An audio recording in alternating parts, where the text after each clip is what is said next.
We looked at the initial impact of the legislation passed 2 years ago by the state legislature to increase funding in the state, and to start to see, as that money begins to flow into the state, how that's going to impact what's happening. And it was a critical moment. In 2015, the legislature put forward an additional $4.2 billion over the next several years for transportation investment.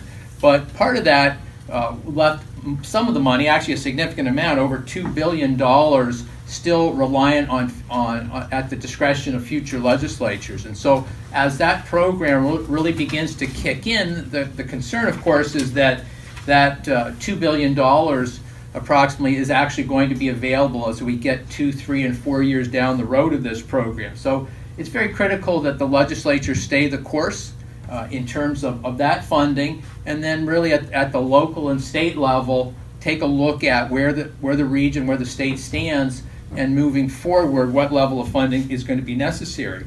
We're starting to see the benefits of that program here in the Grand Rapids area. Some major reconstruction projects have either started or will in the next year or two in terms of reconstructing portions of US 131, interstates 196, and also portions of the Gerald R. Ford Freeway.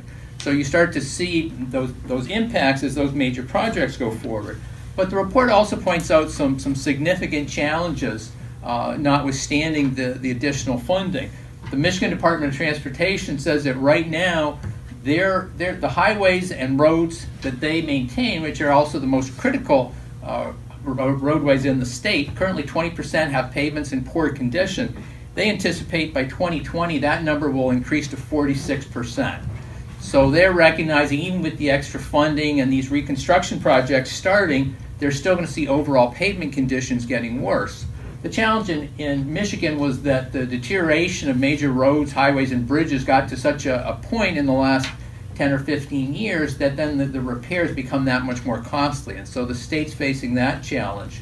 The Michigan Department of Transportation also points out that by 2023, the number of structurally deficient bridges in the state that they maintain is actually going to increase by 50%.